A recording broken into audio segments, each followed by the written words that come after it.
Hey, welcome to the show, everybody. Welcome to the Council on Future Conflict. My name is Scott. I am the proprietor of the Future Conflict channel. Today, we're looking at you didn't give me my thing to look off of. Usually, there we go. Usually, I've got this to look at.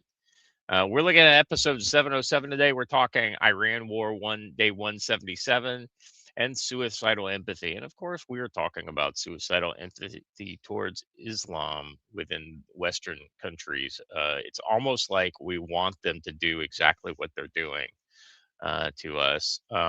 We You want to look. You want to look at how suicidal empathy turns out. Look at what happened to all the Marxists who helped the Iranian regime come to power in Iran. Um, Joe, I was talking to my dad the other day, and he was straight spitting out facts yesterday. We had a family get together last night, and he said, he's like, that Iran over the first 10 years of the Iranian Republic, or the Islamic Republic, over 10,000 Marxists were put to death by the Iran. yeah. First of all, you laugh when you say that. I'm right there with you. Because that's what always happens to Marxists. But Yeah. Well, they're the yeah, first. couldn't happen to a Even better group of people. even the Marxists kill the Marxists. It's like, look what I saw a happened in the great meme Russian over the Revolution. weekend that encapsulate this. It showed the four horsemen of the apocalypse running along, right? And this other horse coming in from the side with a woman on it on her phone. And Pestilence looks over and says, "And you are," and she goes, "Woke white women." Yeah, woke white And women. Exactly right. there it is. Is Scott quiet for anybody else? I don't know. I don't know if I'm quiet for anybody else. And look at But I'm sure. Mystic over there in the chat with that oppressive Canadian optimism telling us all to have a good morning. You don't get to tell me what kind of day to have, Burton. Well, it's we got something for our Canadian friends to talk about this morning. Uh, we got something for everybody. I feel like today. If you're more of a war person, then you get war stuff. If you're more of a domestic future conflict person, we got that. And we got a lot of stuff in the middle. Especially, we even touch on Ukraine today. So yeah, we got a jam-packed show for you guys today. Um, Joe, let's talk about. I know I don't want to like wait for the tactical wisdom. You were telling me something um, about the classes coming up, and why it's important for people to register. Yeah, I mean, travel is expensive. It costs money for us guys to have to travel all over to do these classes. So if you are on the fence and you're thinking about taking NC Scouts RTO, Advanced RTO, or SIGINT course here in just over 2 weeks, I think it's just about 3 weeks total. If you're thinking about taking those classes, you need to register early so that he knows you're going to be there, or at least reach out to him and arrange something with him so that he doesn't decide to cancel the class. The same thing with my October classes. If you're going to take my October ones out at his place, I need to know about them right away, um, so that we're not all traveling for two people, right? It's not cost effective for us to do that. Um, so it needs to happen. Let us all know. Um, as far as over the weekend, what's going on here is it's been a recovery weekend. It really took a lot out of me.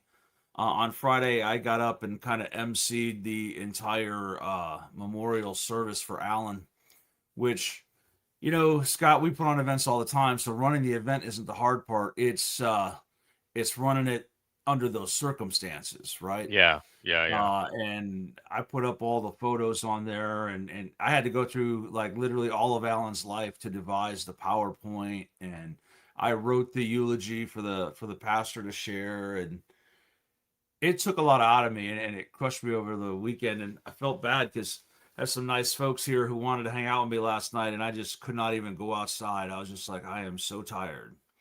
Well, Joe, So Joe, you're not getting any younger, so let's pace ourselves. You don't need to rush right into getting, drunk and smoking stogies every night, but hey, maybe once a week Well, we is can cut all. it back to maybe 6 nights. We'll be okay. Yeah, there we go. There we go. But Uh, that leads me to another piece of bad news over the weekend. I am down to the final uh, cigar of that case of Dominicans that old Hong Kong brought to us. So, if there's anybody out there wanting to have pity on me, like you Canadians who can get really good cigars, I'm just throwing it out there. Wrench Turner says, just lurking. Hey, we'll You know, take it. Wrench Turner, I have not seen your face in person in a long time, and we need to fix that. So, Yeah, you say that you want to get those Canadian stogies right when we decide we're gonna start, you know, tariffing the living fuck out of our Canadian brothers. So, well, Bestick already threatened to put tariffs on me this morning, so which is ironic because he comes here, I don't go there. yeah. So, uh, I actually think Dominican cigar. You know what? Can I admit something here? I am not a cigar fan. that's a shame, Scott. Boo. I'm not. I'm just, Hence the officer insignia on your collar. So, on my T-shirt collar. That's right. uh, I am. I have a. I have. I will admit to having a white collar from time to time, but I have no rank on my collar. Though my understanding is my rank is on my retired ID. So maybe there's that. You know what's worse is like the worst thing about somebody throwing their rank around, especially when they're retired, is somebody's like a spouse throwing their husband's rank around, and oh even yeah. worse than a spouse throwing their husband's rank around is a retired guy's spouse throwing her retired husband's rank around. It's like, Oh, lady, I can think of somebody who probably comes to mind. Uh, well, I mean, like I'm fortunate to where I personally don't know anybody like that, but like I know it happens because like I saw it happen on, especially when like they're contractors, their husbands are contractors, it's like, well, so he's literally nothing then, is what you're telling me. Your husband is literally nothing. All right. Watcher, how are you doing? Doing all right, man. Doing all right. Ready to start rocking today. When does your fair start? Oh, so later than normal. Um, Usually would have started. Let's see, the last couple of days of this month. So, but this time it's not starting until the 4th. So, like in Kentucky, they're doing the state fair from the 20th to the 30th. So we went to the state fair yesterday, and let me tell you, man, you know, no finer exhibition of Americana can be had in the state of Kentucky than going Well, there you go. Oh yeah. to the state fair in Kentucky. I'm telling you. I don't know. And The on the Northwest Montana Fair was pretty good the other day. So, Well, I did stipulate to say that no finer uh, Americana in the state of Kentucky. So I mean, Mm-hmm. like I'm sure there are better ones outside of Kentucky. I just don't know one that's better inside Kentucky. Um, so my I think my how like they had the old petting zoo, and my wife and daughter got a kick out of the whole petting zoo, and like my daughter FaceTimes my oldest daughter who's off at college, and it's like when the oldest daughter like answers the phone, I guess she is immediately greeted by the sight of little ducks going down a slide. Children and adults. It was just kind of, it's like the kind of crap you only see at the state fair. yeah, The you know what? winning Even me being the big tough man, I love the petting zoo part. Right, it's one of my favorite parts. the winning pumpkin was 1,883 pounds. Let me tell you, that was a big fucking pumpkin. Is the Kentucky's Derby still a thing? Yeah, 100%, 100%. Every year. Yeah. Yeah. I'll be honest with you, because of my distance from Kentucky over my military career, I You was going to the almost Derby this year? what? Oh, you mean last year? Well, I I mean, mean, or the one next coming year up. Yeah. in May? No, I probably not. Well, I would probably never not go to the Derby. I might enjoy some of the festivities around the Derby, but I wouldn't go to the Derby itself. You know, just to make Joe proud, I'll say it's a security risk. There are other things to do around the Derby, but still being in town. Well, and still plenty of those are security risks as well with the way things are in urban areas these days.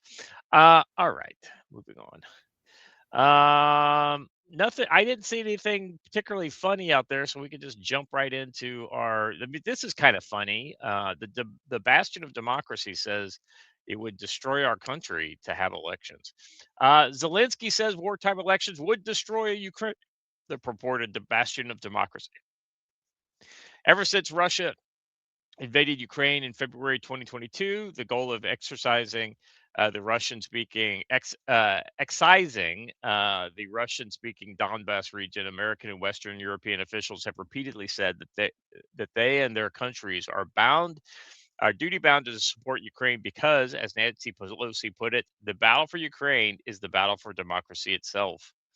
That nation has been growing ever more farcical over time as Vladimir Zelensky refuses, or Vladimir, I guess that's the way the Ukrainians say it, refuses to hold elections that are supposed to happen back in spring of 2024.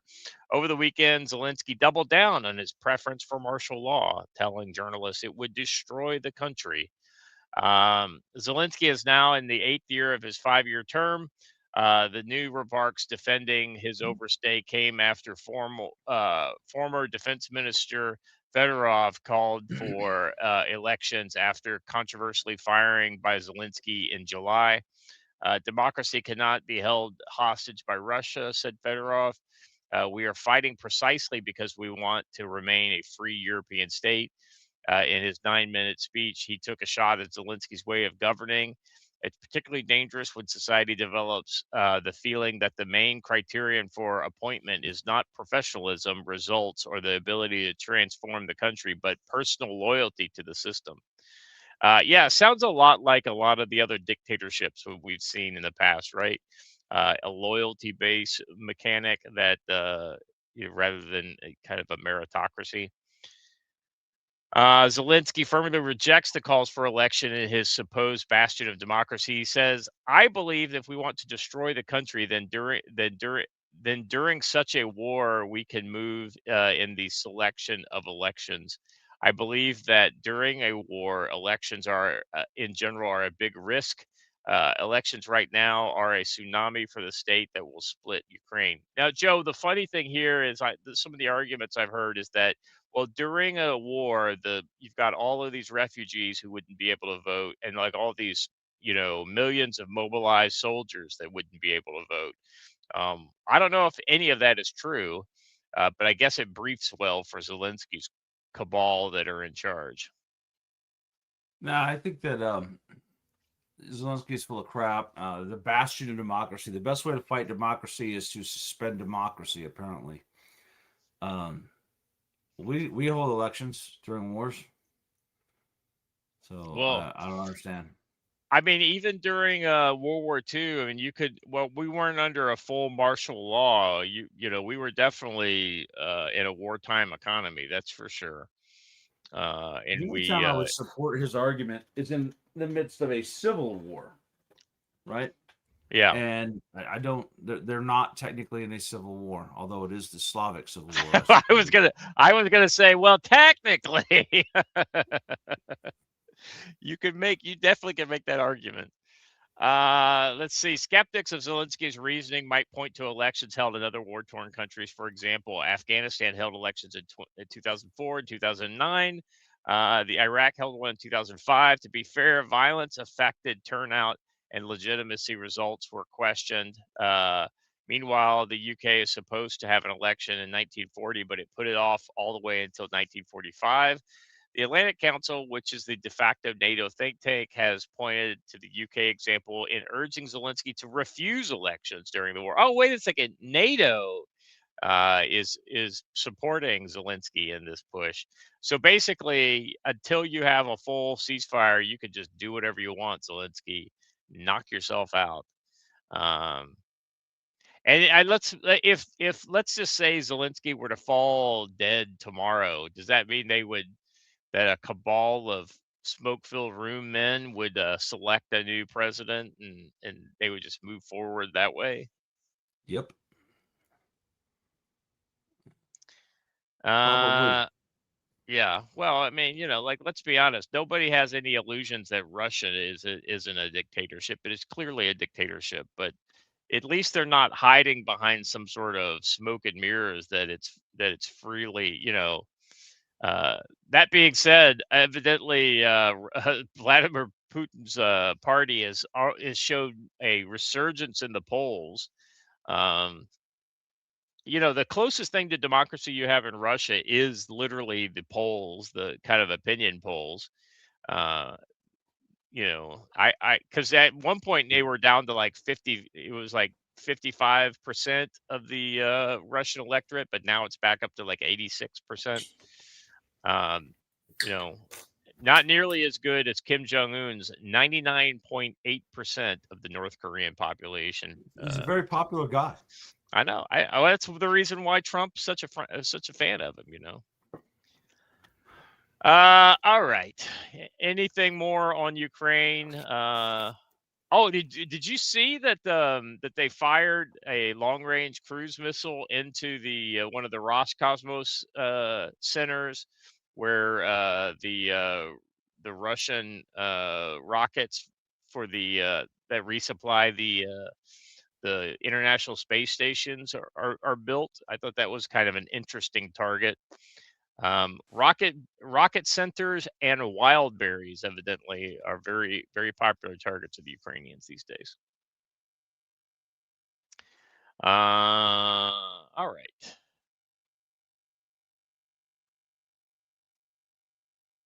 Oh, I just love it anytime we can work Democratic Republic of Congo and the Rwandan-backed M23 rebel group.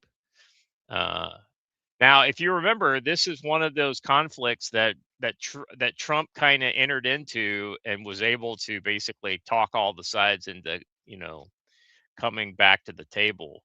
So Scroll I think, back up to that photo for a second. I just want to know what's going on here. So what you have here is a government soldier talking to a guy, and then there's an M23 soldier standing there.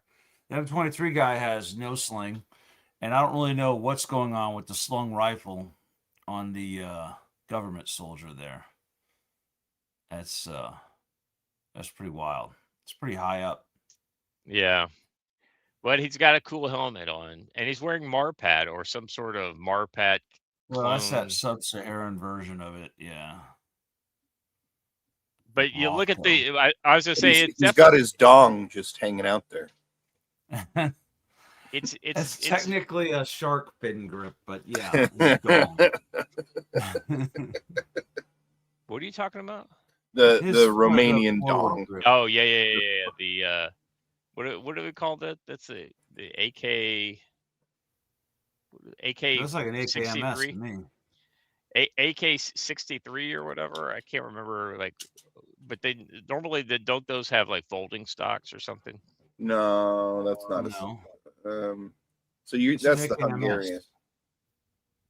Yeah, I don't know. All right, moving on. Let's see. Democratic Republic of Congo government and the Rwandan-backed M23 rebel group have agreed to a roadmap for peace talks. In a joint statement after 5 days of talks in Switzerland, they said that they had pledged to pursue negotiations towards a comprehensive peace and conflict resolution and set up a mechanism to monitor a ceasefire. The roadmap sets a timeline for talks under a U.S. brokered peace framework, which is signed in 2025, only for fighting to continue in Eastern Democratic Republic of Congo, which has been engulfed in conflict for decades. But disagreements remain over issues including sanctions against M23, the release of detainees, and the timing of political reforms. The latest negotiations were attended by M23, the government of DR Congo, Qatar, the U.S., Republic of Togo, the African Union Commission, and the host Switzerland. The parties agreed to establish a mechanism tasked with reviewing progress and addressing challenges in the implementation of obligations, commitments under the Doha Framework Agreement. The statement added, referring to the 2025 deal.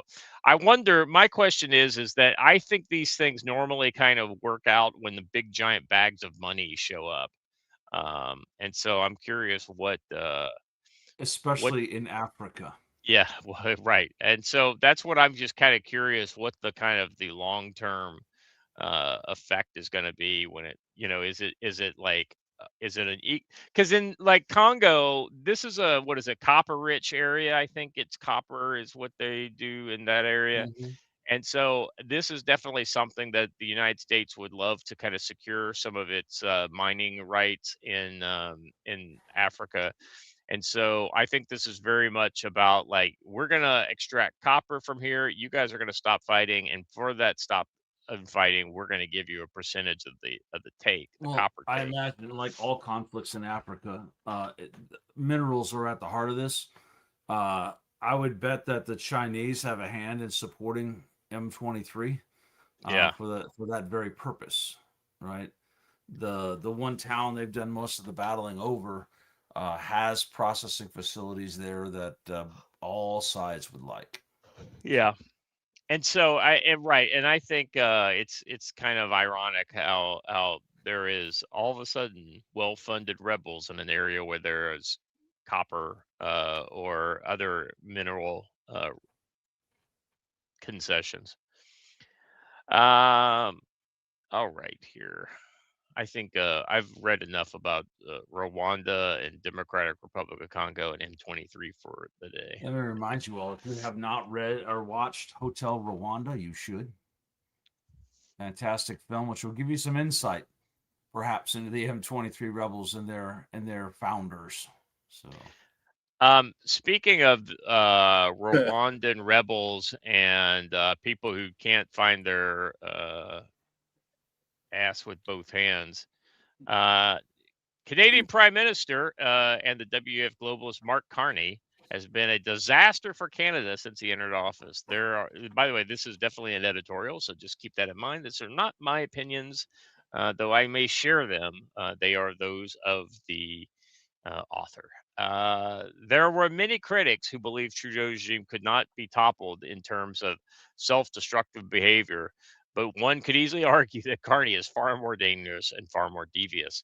This week, the Canadian government abandoned nearly finalized trade deal with the U.S. in the final hours of talks, leaving many analysts and Canadians bewildered.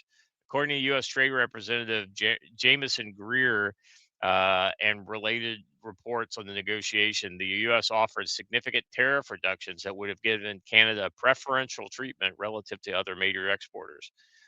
Heavens to Murgatroyd, we wouldn't want to be treated special, Canada says.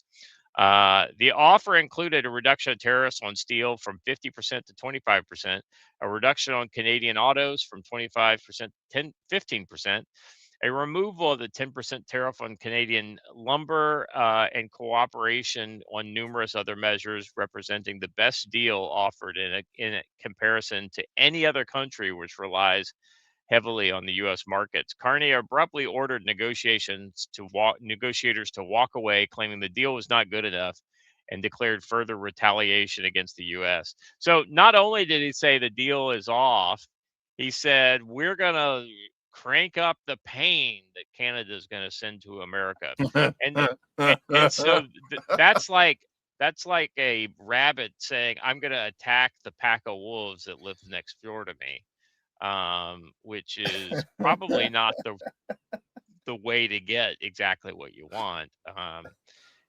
I mean, if you're a big connoisseur of maple syrup and specialty lumber, stock up now. But other than that,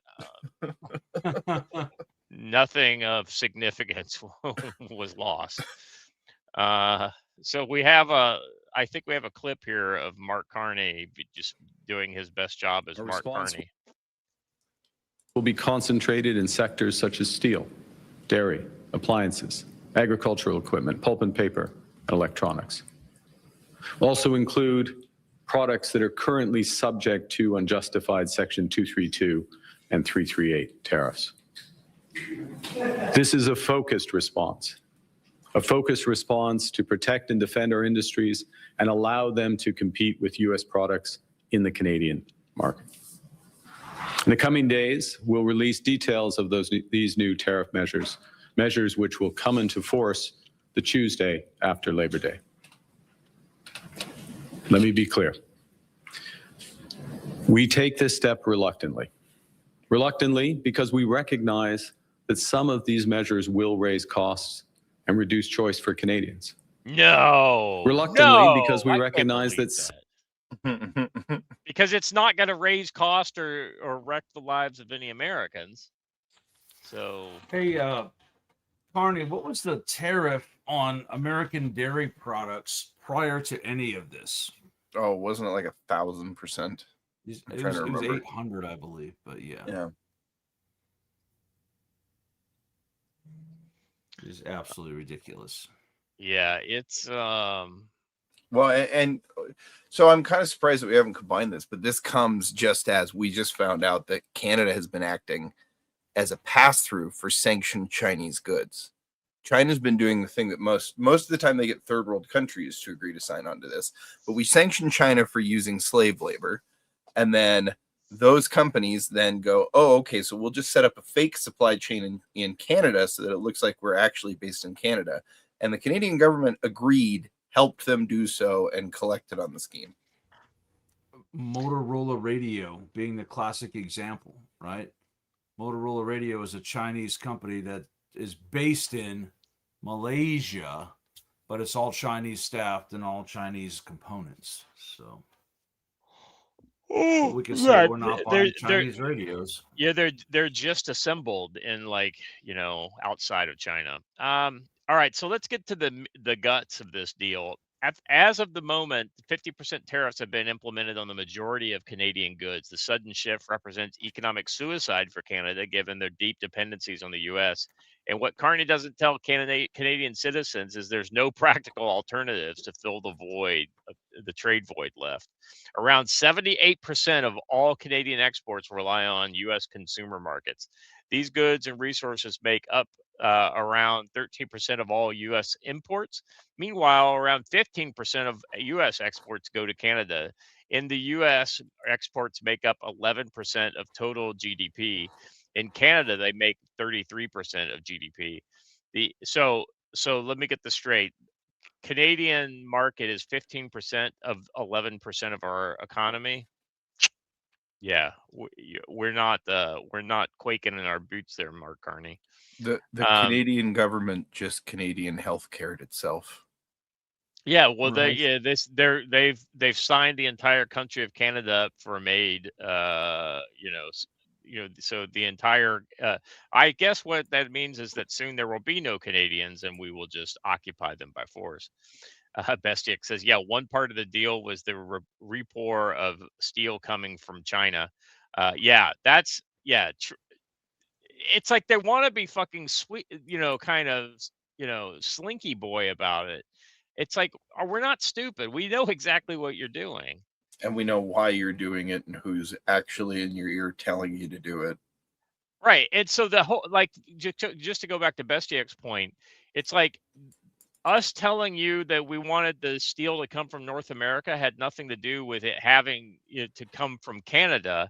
It had to do from it being, like processed and actually made in North America. So we're not reliant on Chinese steel, which is exactly why this source wouldn't work if we had sanctions against China. So I think that's it's not even just kind of because we said so. There's actual practical reasons behind this. Speaking of sanctions, I'm thinking about muting Squishy Hunter for at least 5 minutes.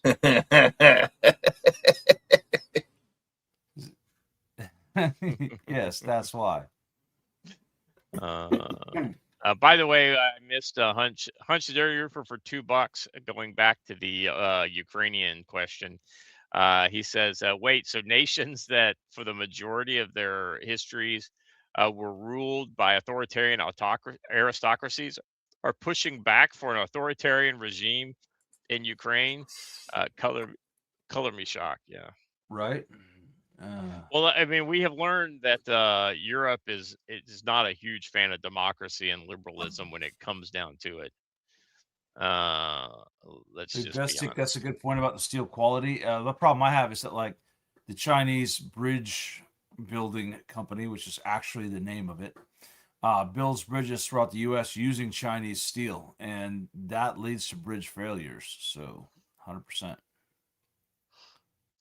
Oh, excuse me. All right, moving on. Let's see here. Let's see. The economic is partially about psychology. It's mostly about the numbers. The numbers just won't add up for the Great White North. By every metric, Canada needs the U.S. more than the U.S. needs Canada. Yeah, this is kind of what I've been telling people. Without these exports, Canada would suffer severe instability within a few years.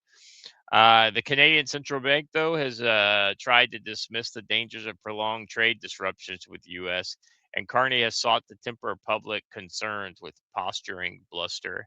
When you're at war when you get attacked. We got attacked, okay? Yeah, because you were being stupid. The war rhetoric from the prime minister has been constant since he entered office, a clear attempt to sensationalize trade negotiations and excite Canadian public with existential fears. Bizarrely, Carney insinuated that the U.S. was threatening Canada's sovereignty, cultures, and language. The hypocrisy. I mean, what are we? Are we threatening France? I mean, or French, the French language? Is that what we're doing? I mean, just because we think French is stupid, that's an objective fact. It's not hate. Stupid. It's stupid. Yeah, well, no. I guess maybe they thought they thought we were threatening one of their First Nations languages or something. I don't know. All right, let's see here. Where was I? Bizarrely, Carney insinuated that the U.S. was threatening the hypocrisy of a devout globalist pontificating about national culture and sovereignty is stomach churning. These declarations are highly strategic. So here's another video of Carney at his best. I think this is in. Hold a second. Just in, Mark Carney addresses Americans in French. I wasn't wrong, Joe. I know it. Affaire de compromis sur notre souveraineté. Yeah, I don't care. Yeah, his French doesn't even sound very good. He sounds like some, Canadian wanker who had to learn French because he had to learn French, not because he cares about it. Carney's been pursuing trade deals with the EU and China to attempt to replace U.S. markets and save Canadian exports. The agreements are being hailed by the Davos crowd. Yeah, that's great.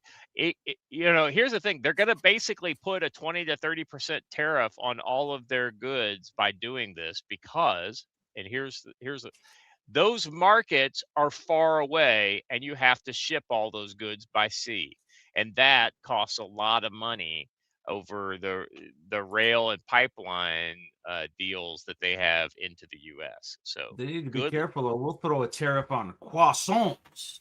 That's exactly right. That's ruin their culture. Threatening their culture. That's right. These agreements. We're going to put a tariff on Canadian bacon. We already have ham here. We have ham at home, Canada. Yeah, it's not even bacon, buddy. It's ham. Get it right. It's you not don't your even bacon, pal. It's not your pal, guy.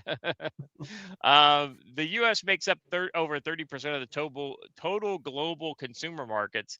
The entirety of Europe makes up around 15% of the consumer markets, and China makes up around 12%. So even with all of Europe and China completely bought in on Canadian goods, they still wouldn't make up the entirety of the U.S. market for Canada. Together, these regions still don't fill the hole left by the U.S. China regularly enforces tariffs on Canada.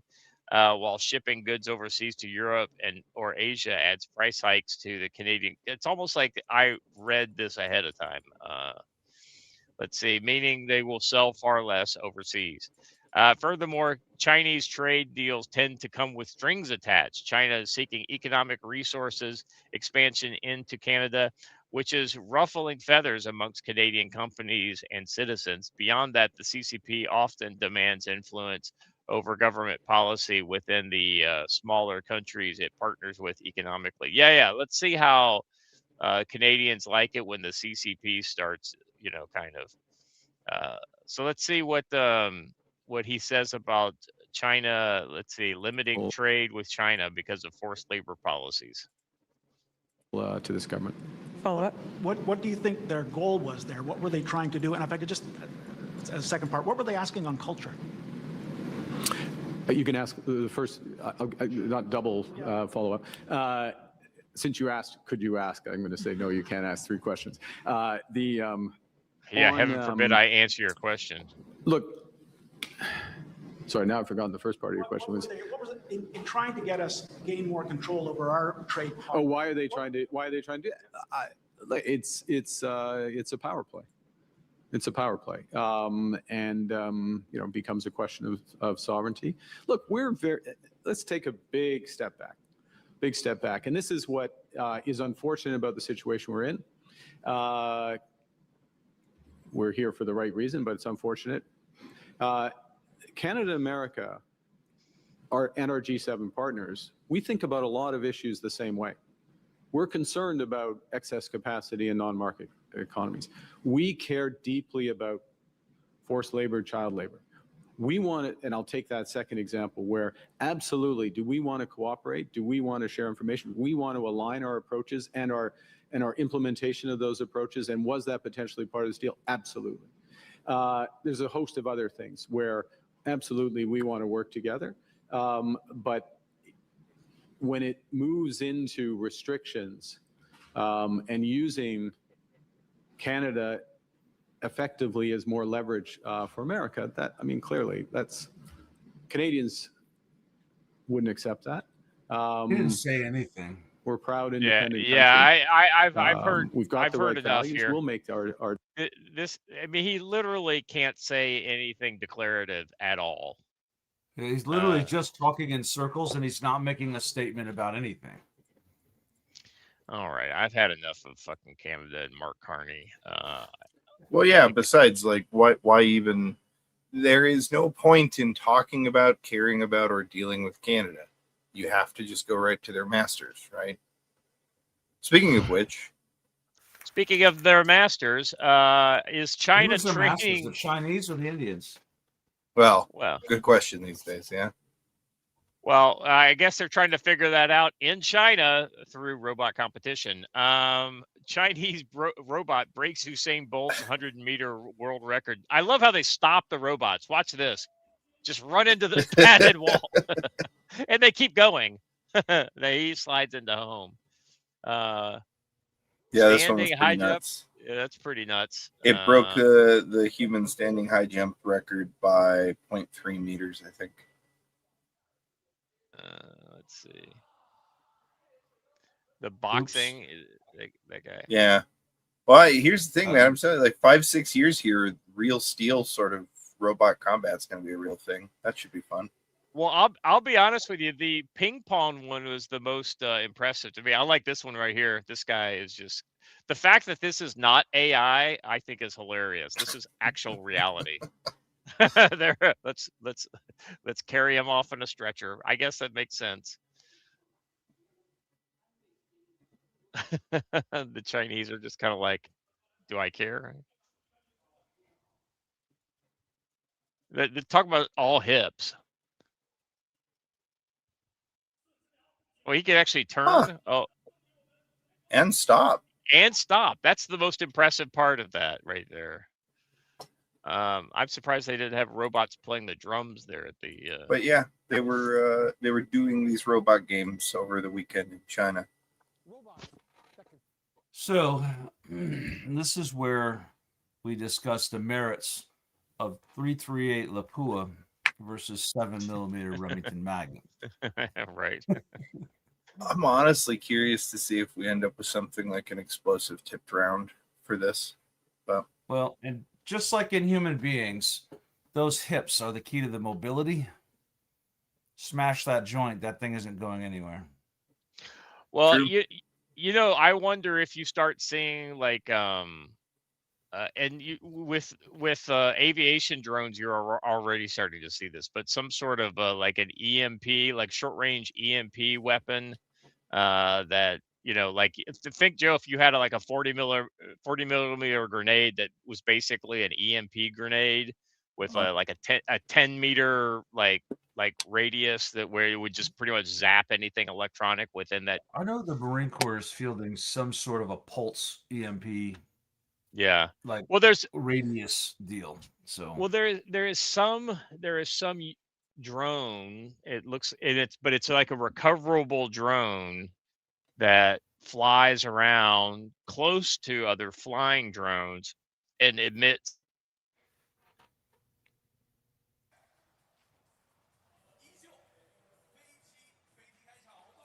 While we wait for Scott to come back, I just figured I'd give us some more robot fighting.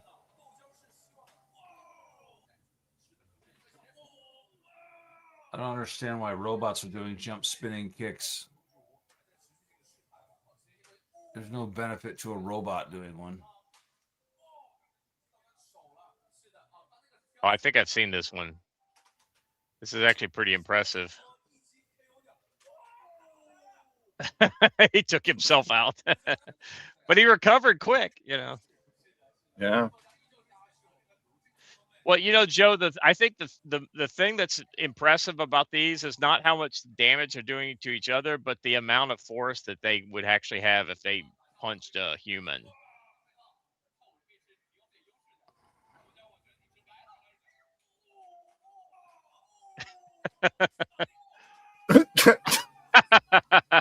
All right. Okay. I'm glad we watched to the end on that one. That way.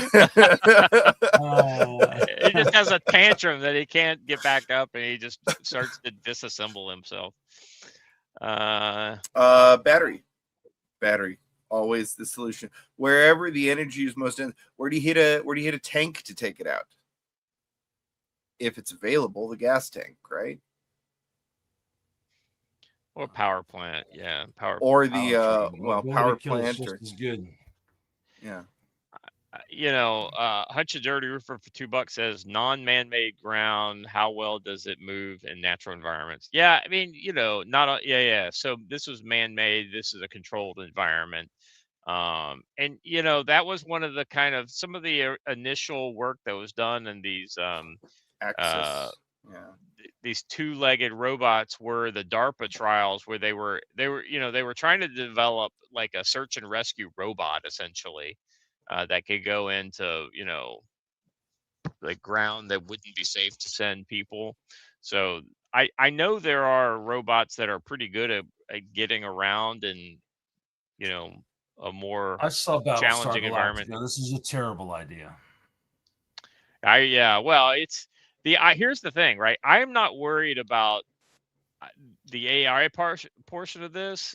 The thing that worries me are if you put somebody like a human who is willing to do terrible things to other humans, in control of a remote, like a two-man, a bipedal remote control thing. Like I get the feeling that you're going to have coked up 16-year-olds that just see this as a giant video game, and they're controlling these from like some bunker somewhere, like what you're Name one seeing. world leader who's not capable of harming other human beings.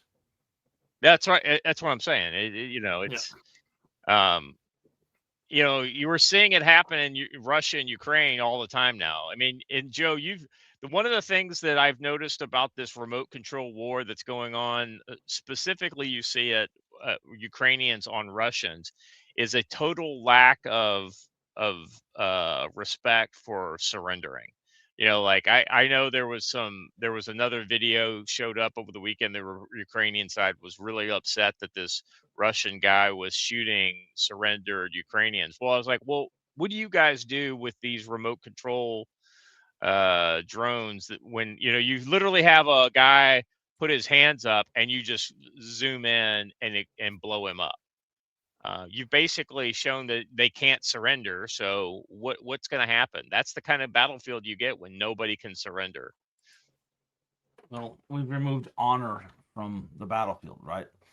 The only recent example I could think of it is those two guys who got in that knife fight, and at the end, had that conversation as one of them was dying. I don't know. We seem to be outsourcing our morality in these things, and that's not a net positive. Yeah, I think you're right. And yeah, so for me, the ultimate thing that I'm not worried about is not about the soulless computers doing this, because you expect, soulless computers have been killing for a long time. They're called Javelin missiles. They're called, Aegis, anti-air systems. All these things were always robotic controlled systems that we basically gave parameters to, and then the robots did the killing for us. That doesn't bother me. The thing that bothers me are the people who are getting so desensitized to killing their own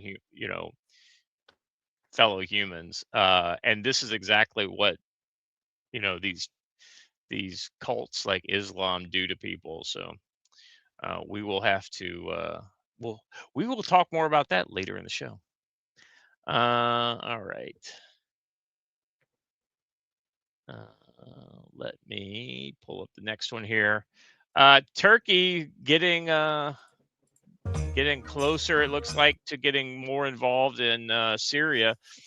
Breaking footage circulates showing Turkish military armored units deploying in Syria. The road signs visibly indicate the distance 6 kilometers from the city of Latakia. Basically, the Turks are taking over all the Russian kind of places in Syria. I wonder, some of this looks a little like, this looks like a real picture, but some of the other ones look a little AI-ish, but I don't know. Like that one right here looks a little too perfect. Footage shows Turkish army movements in western Syria near the coast, aligning with the documented Turkish naval visits to Latakia port in July of 2026. The reports of expanded military influence and repositioning in the Latakia province post-Assad regime collapse. This circulation of the video coincides with recent Israeli airstrikes on Syrian bases over concerns about Turkish troop deployments, highlighting ongoing Turkish-Syrian security cooperation amidst regional power shifts. So, Joe, how quickly before Israel starts turning Turkish tanks into burning Turkish tanks? Not long. They were very pointed in their warning. They bombed that site right after Turks left. They bombed it again just before another advance party got there, and now we're continuing to do it. So it's not long, but I need you to do something with me. Say this with me: Latakia. Latakia. Yeah. I mean, it's for the last year and a half. You've switched the K and the T, and it drives me nuts. The K and the T. I didn't say Latakia. You say Latakia every time. It's Latakia. Gents, I don't think so. I think you're delusional. I've never said that. Well, before we move, okay, you don't have to. Before we move on from the odds and ends, I apologize. I should have done this before, and I did check. I don't see it anywhere in the notes. There is one story, brief as it is, that I think we have to mention, at least from a hopeful perspective. Scott, would you do the honors? Oh, hold on a second. I gotta make my screen bigger so I can read it. Okay, well, I don't know. Trump, I'm gonna wait until I get something more authoritative than Insider Wire. Sure, I agree. Trump confirms ICE proceedings against Ilhan Omar over alleged fraud. Yeah. I mean, one can only pray. That's what I'm saying here. I'm not saying it's authoritative. I'm not saying it's going to happen. I'm saying, that's a bit of good news to get you into a Monday. All right, I'll take it. All All right, Joe. I have now thought about what you said on that blatant attack on my pronunciation. So you're saying the correct pronunciation is Latakia. No, I'm not. Okay, that's what I'm saying it is. Okay, that's what I'm saying it is. And I'm not. So I'm just putting the emphasis on the last syllable. I'm not saying it No, wrong. you're switching the K and the T all the way around. No, Latakia. That's what I'm saying. That's not what you said. No, that's exactly what I said. I'd love to, if Watcher wants to replay it.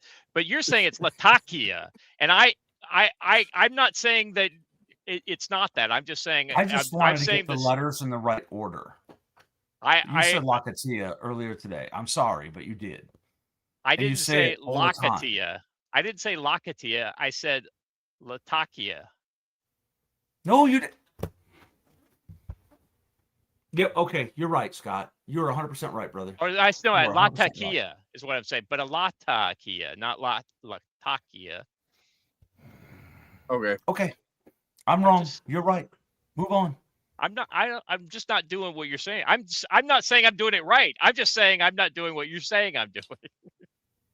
That's all right. All right. We can all be pedantic. That's fine. You're 100% right, Scott. Well, Totally I'm wrong. glad. I'm so glad you finally see that, Joe. I appreciate that. I really do. I see it every day. All right. Speaking of Joe, tactical wisdom, Joe, what's going on in your neck of the woods? Literally Nothing. the woods. Literally nothing. Nobody's buying any books. Nobody's coming to any classes. So nothing. Hey, wait a second. You got the problem of having to ship books all the way across the other side of the world, if I remember correctly. Well, yeah, there was some lady just asked me about shipping books to New Zealand, but that's probably not going to happen because it's way cost prohibitive.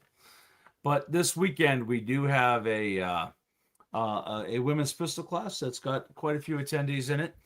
I just find it easier to teach a class full of women without guys in there trying to tell them what they ought to be doing instead of what we're telling them to do.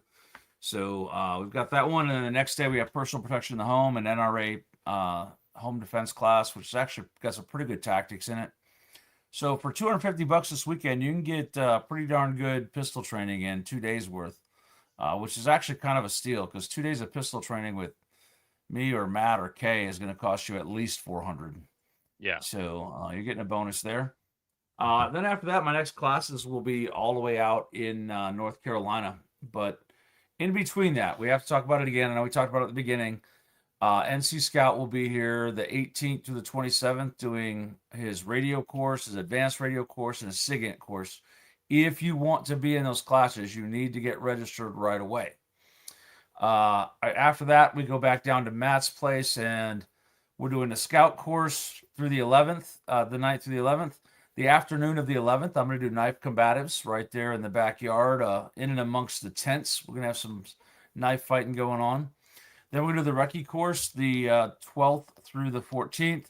On the 15th, I'm going to do a one-day unarmed combatives. We'll do basic unarmed self-defense all morning and ground fighting all afternoon.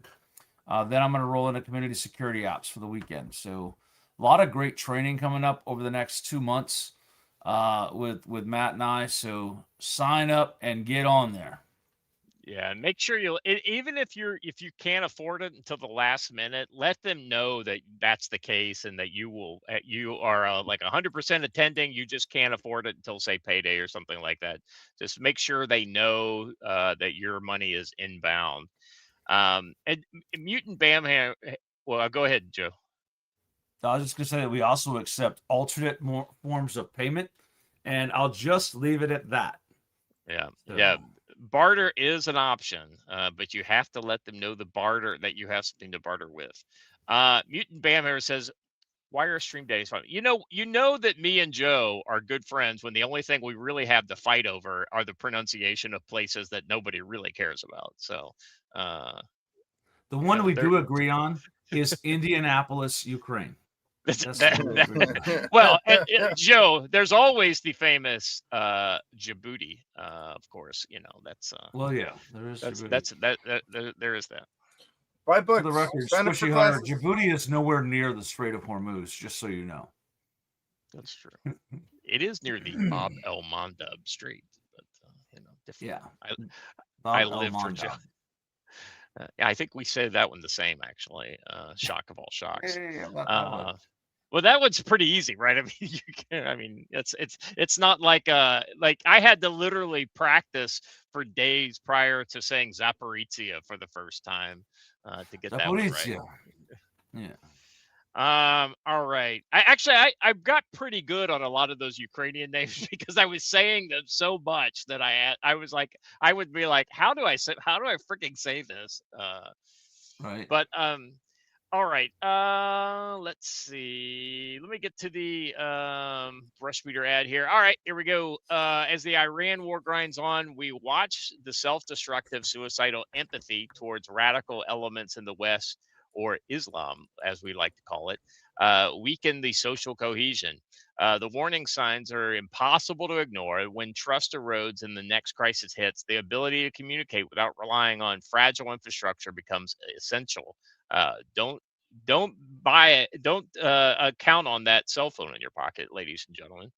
Brush Beater Store delivers practical tools for exactly that situation. The AR-152 Pro is a tough, no-nonsense handheld radio designed for real-world use. With 10 watts of power, a huge 12,000 milliamp battery, built-in GPS, APRS, airband reception, and multiple antenna options that keeps you connected when commercial networks go down or get overloaded. Pair it with the RTO course, and you'll learn how to create functional signal operating instructions, handle frequency management under pressure, and run effective group communications in austere, high-threat environments. This is not theory; it's a field-proven skill.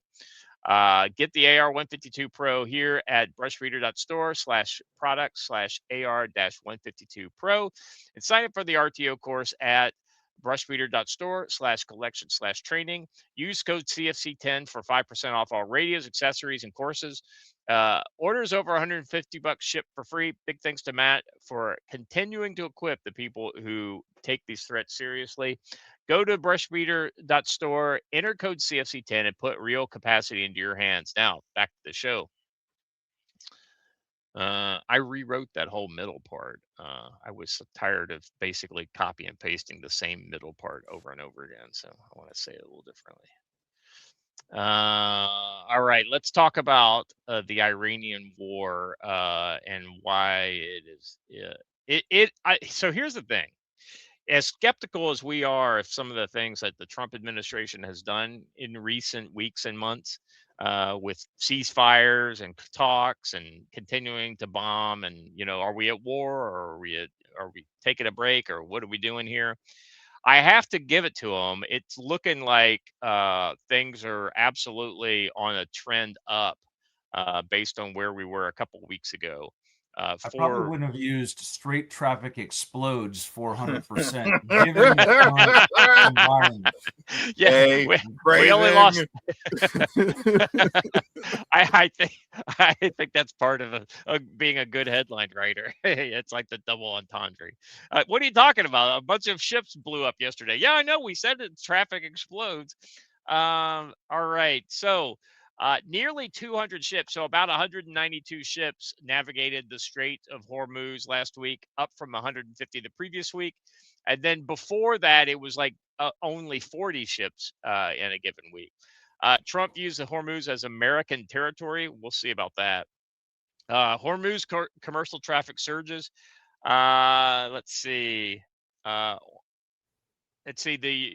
new report citing UK Maritime Trade Operations data showing the commercial traffic through the critical waterway has rebounded sharply as more vessels use U.S.-backed route along Oman's coast. This suggests the U.S. military presence, offensive operations in the regions have degraded Tehran's ability to fully control the waterway.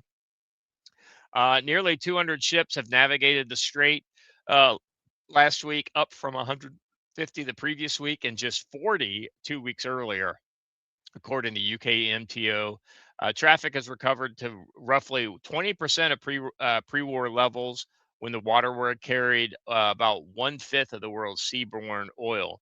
It increasingly looks like Iran has at least partially lost control of the strait, says a crude analyst from Kepler told CNN. The Oman route is absolutely makes the most sense, says Dan Pickering, former founder of Pickering Energy Partners, noting that it allows vessels to avoid the possibility of paying a toll to Iran, Tehran. Let's see. We've got the so yeah. Let's listen to this quote from Trump here. Kind of interesting. I'm not quite sure where he's going with this one, but I think this is more of his bluster that he uses to kind of to kid his way, that we see so often. You got to go down a little further there, watcher.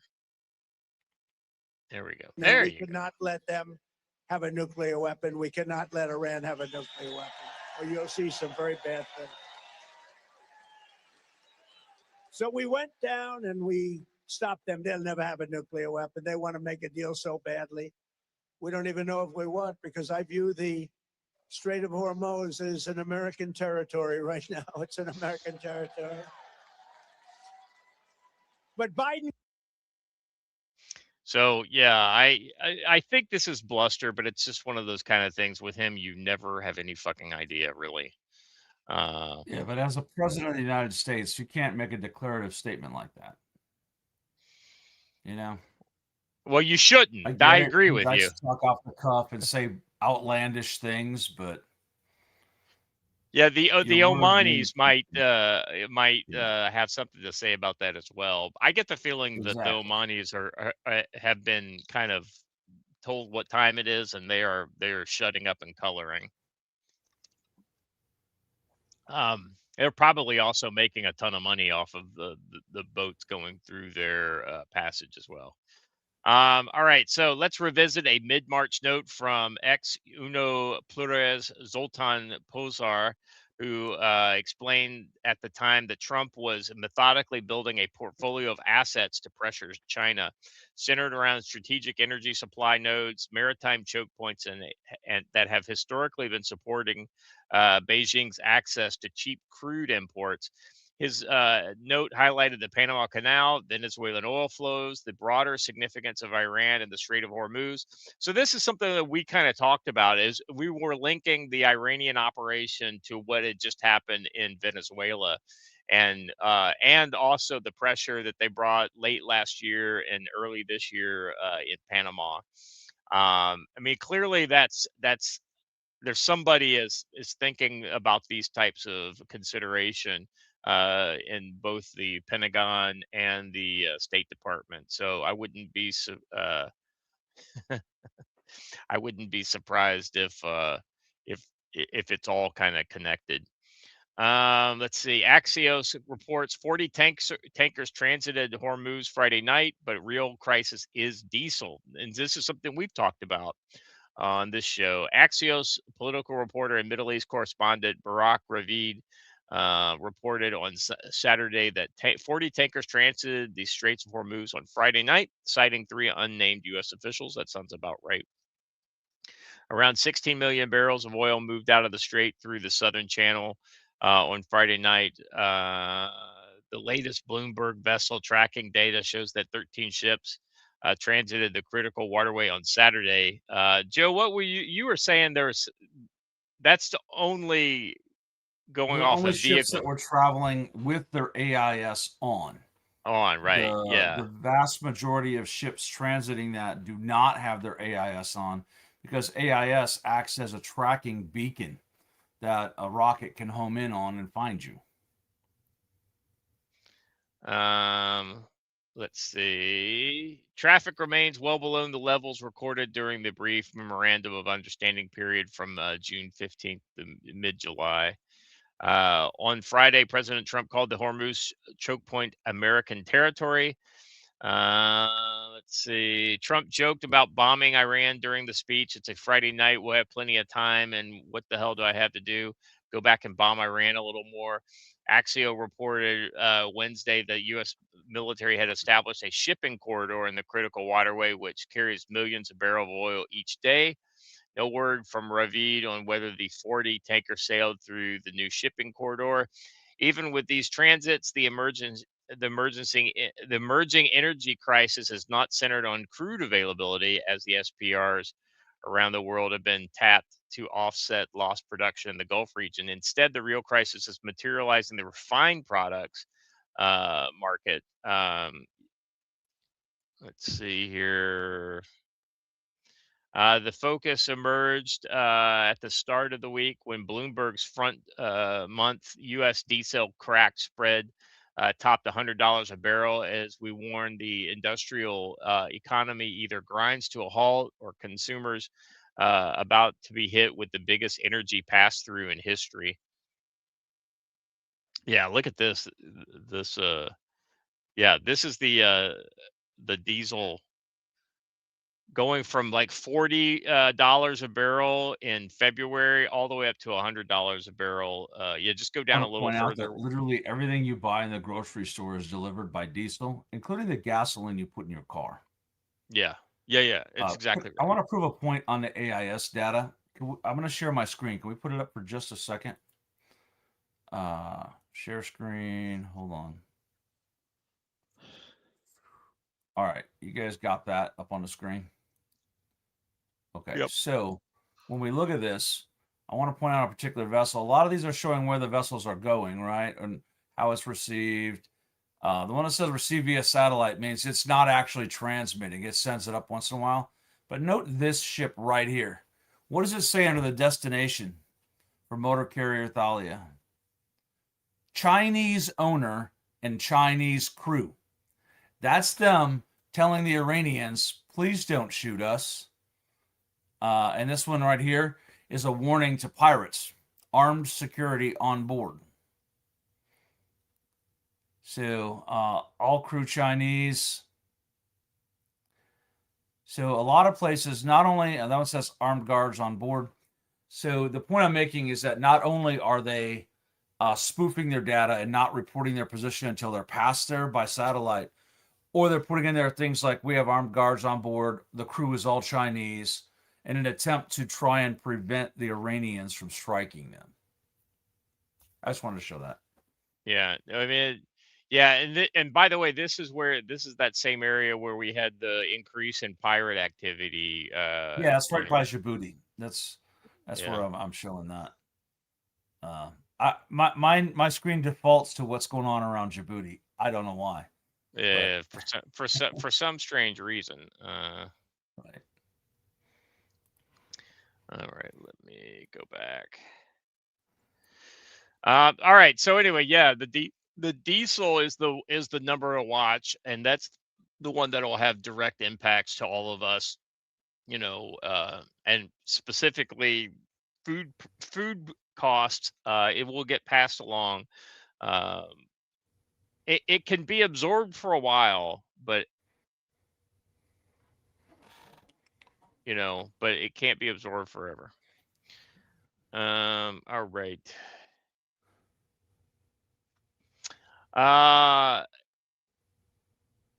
So, we've got the new economic war that's going on. We talked about that on Friday.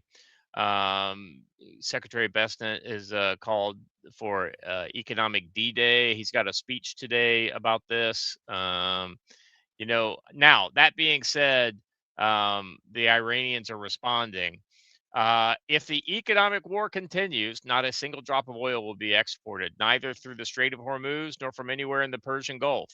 Iran will regard any country's participation or support of America's economic war against the Iranian people as an act of war. Tehran is ready to shut down the entire Gulf oil export system if U.S. squeeze continues. Joe, rate the possibility that Iran could shut down what's going on right now in the Strait of Hormuz, if that's what they really wanted to do. The chance they can shut it down is 0. The chance they can cause chaos is 100%. Oh yeah. Making it's not a matter of can they physically shut it down. It's a matter of can they increase the risk enough that Lloyd's of London shuts it down. Right. Which is what happened earlier in the war, which is what happened with the Mandab Strait earlier in the year. So they cannot physically shut it, but they can cause some damage and cause some havoc. Yeah, right. I think that's but can they sustain that? That's where, if they get kind of squirrely and start causing chaos, that lasts what, maybe 48, 72 hours. And then all of a Mhm. sudden the Department of War decides, well, we're going to reopen the extended bombing campaign on port facilities, and we're going to double our A-10 patrols, which are going after boats and things like this. And then all of a sudden, a lot of that capability to cause havoc, vaporizes, right? And then we get back to where we're at right now. So I think it is very much a hollow threat in the long term, but it's definitely something that we shouldn't ignore completely. They're signaling intent to cause chaos is what ultimately what they're doing. Yeah. Hey, Popcorn Power. Trump can state that U.S. insurance is available all he wants. That doesn't make it so. He can't force U.S. insurers to insure high risk loads, and the cost of the U.S. insurance is way out of reach to make a voyage profitable. Yeah, I mean, so there's some talk about the U.S. government being basically an insurer of last resort. We'll see how that works out. I doubt it. I doubt that will go really anywhere. Um, this is a ex post from Treasury Secretary Bestant from, let's see, this was yesterday. President Trump has dismantled Iran's military capabilities, destroyed nearly 100% of its military factories, and buried its nuclear program. We are now entering the end game. At dawn begins the economic D-Day. I guess that's dawn today, or dawn in Iran, maybe. I don't know. The single greatest financial offensive ever marshaled against an adversary. The Islamic Republic is subsisted on by dressing, extorting, as security guarantees. It's drawn strength from a calculus that regards Iranian retaliation as certainty, American enforcement as negotiable. Under President Trump, that era is over, and those who fear the danger of defying Tehran ought not discount the cost of testing Washington. Uh, President has created a conditions to leverage every agency, every authority and action many assumed would never summon. Our objective is to sever every economic lifeline that sustains the tyrannical regime until Tehran stands alone. So it'll be interesting to see, because what he's really kind of talking about is it's not like things that they do directly to Iran, but like, let's say Tajikistan is like sneaking convoys into, or allowing convoys to enter Iran. That would mean like heavily sanctioning Tajikistan. That would mean, if Oman is having independent talks that allow for some sort of these ships to go through the Iranian, that would mean going after the Omanis over this. So this is kind of stuff that we haven't really done before. So he's not wrong there. Joe, I mean, this is one of those kind of things where this will test a lot of the relationships we have in the region. Yeah, but if I don't bank at Western Union and Western Union slaps some sort of a sanction on me, it doesn't do anything to me. Right. If I'm using the BRICS system, or I'm paying for things in yuan through that new Chinese system, or through whatever that system is the Russians set up, um, none of this matters, right? It looks great on paper and it sounds very, very tough. But the classic example of this is poor people. If I'm really, really poor and you get 15 court judgments against me for $4 million, does it change anything in my life? No, I'm still really poor and you're still not getting your money, and I'm still going to make do however I can. When you're dealing with a government that doesn't care if it does things legally or above board or through the proper systems, there's not much you can do through the proper systems to change them. And eventually, at the end of that, that leaves us only with brute force and violence to effect regime change in Iran. And that is what it's going to take. Yeah. I Yeah. like the idea, but I don't think in execution it does what he thinks it's going to do. Well, I mean, we'll definitely see, right? I mean, they're going to attempt to do this, and we'll see if it's effective or not. If it's effective, then great. I mean, let's be honest. Everybody wants Right. wants to see this end without have any more people getting killed, and then economic sanctions would be a way to do that. But the thing that what did we see in Iraq? Because we really sanctioned Iraq pretty heavily, but they were able to survive for quite a while after all the sanctions were imposed upon them. So I will be surprised if we get really what we want from this, but I hope he's right, and um, Well, you can also expose the fallacy of this by signing up for alerts from the Commerce Department. The Commerce Department, the OFAC, Office of Foreign Account Control, will send you a daily email of all of the licenses we issue ourselves because we're so magnanimous to violate our own sanctions. We throw up sanctions on all kinds of countries all over the world. But then every morning we issue ourselves licenses to buy Venezuelan oil or buy Iranian oil or whatever because we really need it. And I know the sanctions are there, but we yeah, can buy it. And we kind of shoot ourselves in the foot with sanctions. And then we always, or foreign asset control, we always give ourselves a pass to go around them, or we issue a license from one country to another to go ahead and violate our sanctions. Sanctions worked probably back in the 70s and 80s way better than they do today. yeah. I mean, we've seen some impacts on Russia from the sanctions that we did after the Ukraine, but ultimately, it's one of those kind of things. Like there are certain types of products that are just impossible to sanction uh, because you're able to, especially when like a country like Russia is involved. There are certain countries that will ignore this completely because we don't have enough leverage on them. China is the one that comes to mind, but the thing is that it's the countries that directly border Iran. How are we going to be able to affect their economic Well, impacts? And that'll be the big question, and I don't know what the answer is. I mean, are we willing to sink one of these Chinese transfer tankers, right?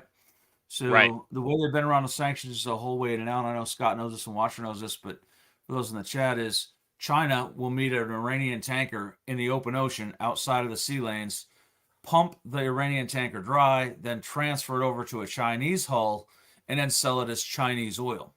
Until we're willing to sink those Chinese ships, sanctions will not have an effect. And I'm going to disagree a little bit, Scott. I don't know what effect we saw sanctions have on Russia. It has not changed their No, behavior that's one that, whit. that's what I'm saying is that a country like Russia, it's almost impossible to sanction Right. them.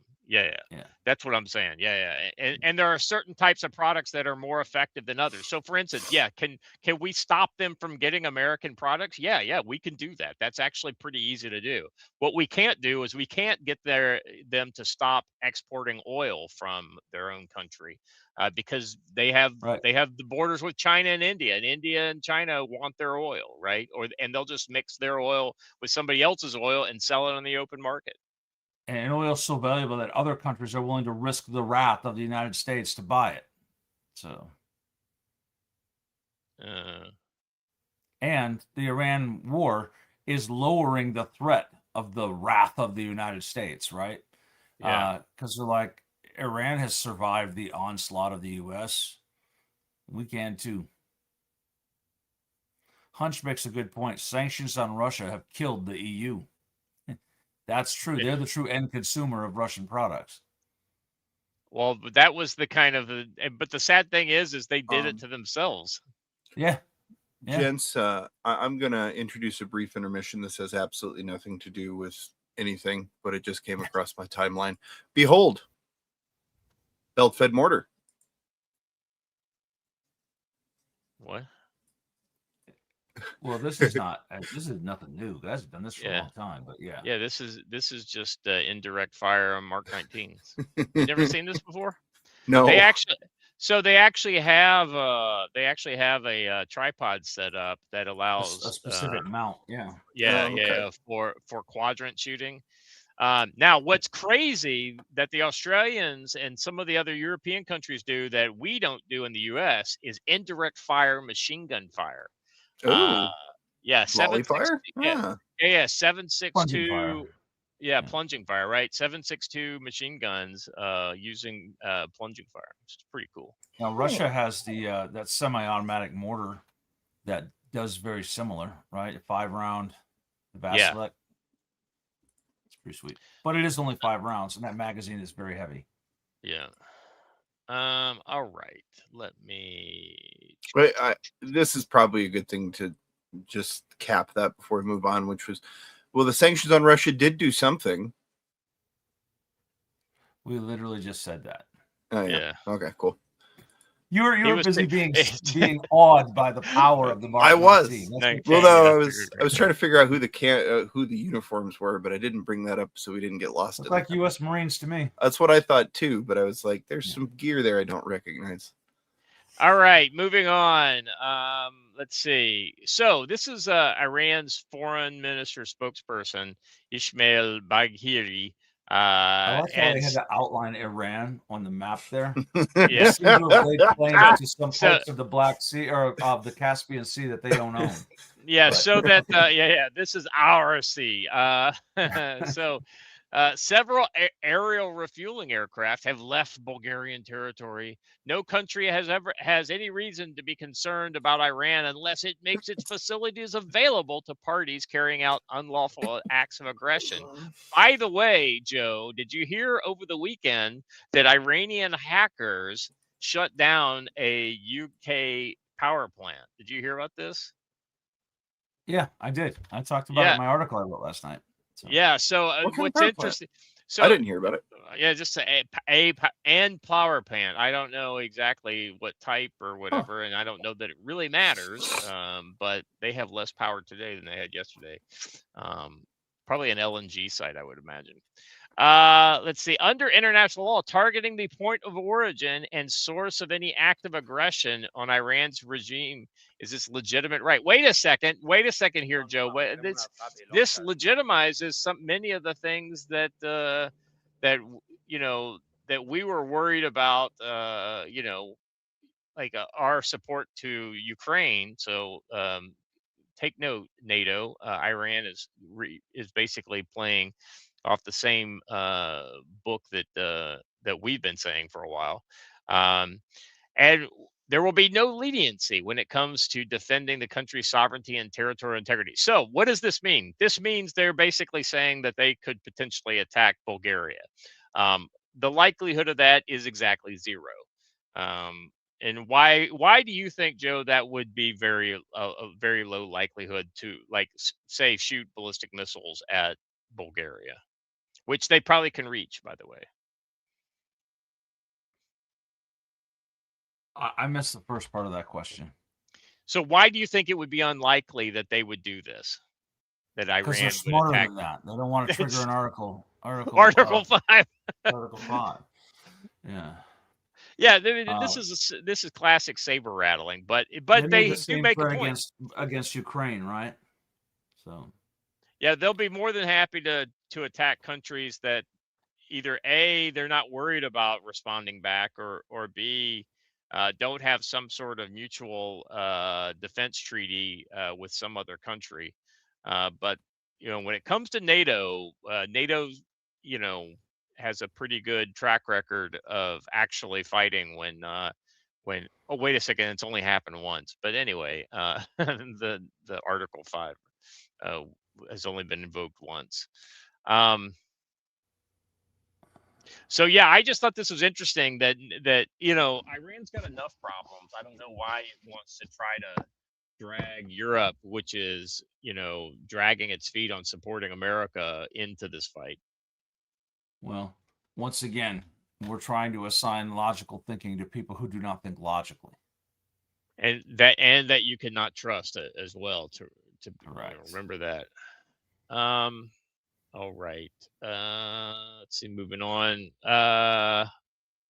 Always appreciate the Mr. Dan Raisin Kane.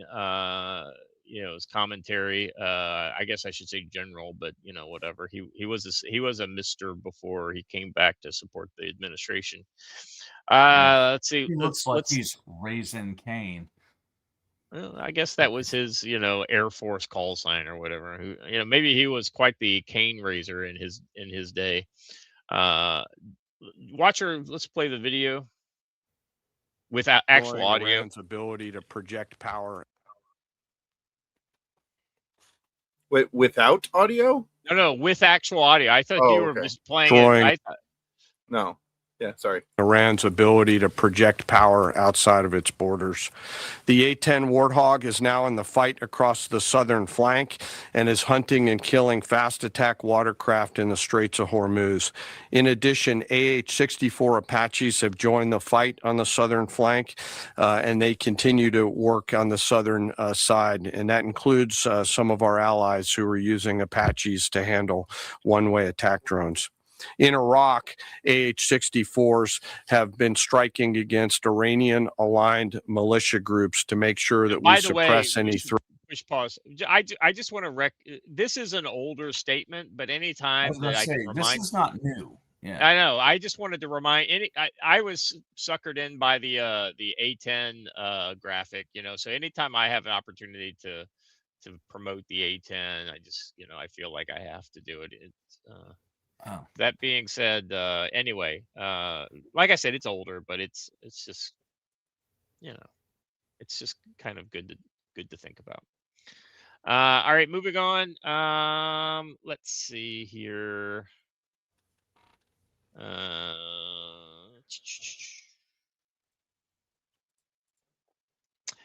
So people are not happy. Pensioners in Tehran are not happy. Protests erupt as telecommunication retirees take to the streets in Tehran, chanting, "No injustice, or such injustice, no nation has ever seen this much." They barely receive any retirement pay from the Islamic Republic before, and now it's nothing. And this on top of the fact that the one Iranian rial is now worth one American dollar is worth 2 million Iranian rials. Man, I'm a millionaire.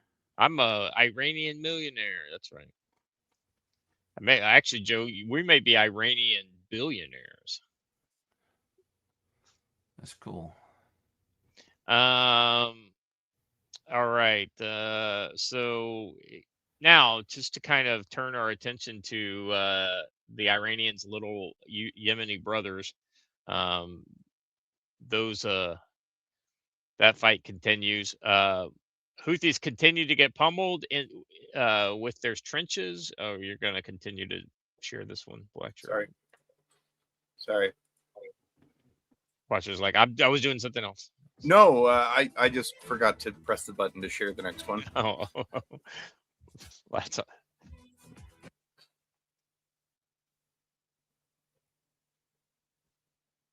like I was looking at it. I forgot you guys weren't looking at it. The Yemeni government drones are dropping bombs directly on Houthi trenches as fighters gathered inside them, striking positions designed to protect personnel and equipment. The Houthis use extensive trench networks to conceal their fighters from aerial surveillance and strikes while creating fortified defensive lines intended to slow or stop opposing ground forces from advancing. Joe, I'm telling you, these trenches stand out like a sore thumb in the middle of the desert. Yeah, man, that dude who tried to run away got smoked pretty quick. He got up again. Yeah. Well, these like little grenade bombs that they're dropping are not what you'd call large explosions. No, it's about a hand grenade's worth of explosives. Let's see the next one here. Let's see. Iranian-backed Houthis are getting battered in Yemen, losing fighters and commanders. The Houthis have held funerals for 16 members killed in Yemeni military drone strikes, including several figures carrying senior military ranks. Amongst the dead, a high value target. Okay, wait. I know. Hold on, I have to ask. What is it with those trucks? Why Yeah, are the cars wearing burqas? Oh, they're like wearing a Hamas or a Hezbollah mask. Something like that. Jesus. Amongst the dead are individuals identified the Houthis as a brigadier general, 3 colonels, and other officers. But here's the problem: they probably just give those ranks to their guys in the trenches. Yeah. Have these people Anybody can be never a heard of Yemeni dispersion? colonel. I'm gonna need to get one of these wraps for my car now. I know, right? Especially next time you go to like Dearborn, Joe. That way you'll fit Yeah. right in. Turn your car into a jingle truck. Oh man. The losses come as Yemeni government forces intensified pressure on the Houthi positions and personnel, while militias simultaneously threaten international shipping through the Bab el Mandeb Strait. The Houthis are threatening escalation abroad while being increasingly battered on the battlefield at home. It's a great commercial for Japanese cars. I was gonna say it's all Toyota. Well, Every once in a so while there'll be a Honda in there. A Honda Accord. somebody plays a car gift in the comments below, but it's almost as if you basically put a burqa on a Cars character. It would look like that. That's literally what I was thinking, man. Fallon Kell, one of our resident Nephilim. Man, Pixar's new Cars movie is wild.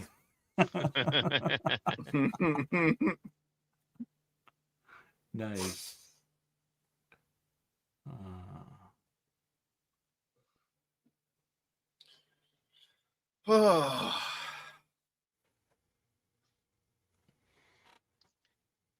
Let's see. Yemen carried out more attacks on Saudi. Karen, we're forces. referring to NATO Article 5, not the Constitution Article 5. Yeah. Just a quick hint. NATO, that is a treaty, not a and here's the thing too. Just because we have a treaty obligation under Article 5 does not mean we have to agree to that obligation. And if I remember correctly, Article 5 implementation has to be done unanimously, if I remember correctly. But Negative. No, it is not. Article 5 is voluntary entirely. It does not obligate you. Okay, there we go. That's what I was thinking about. Basically, you can just opt out. If you can be called and then decide not to go. Yes. That being said, on your head be it, right? It's kind of like, Yeah.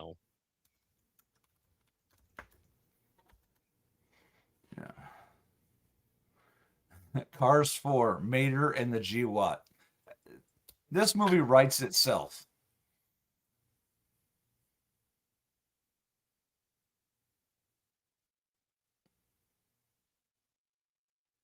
Mater and the G-Watt. I like it. Well, Joe, I wonder if maybe I was going to refer to the woman on Friday that we saw that was dressed up in a burqa that was surveilling.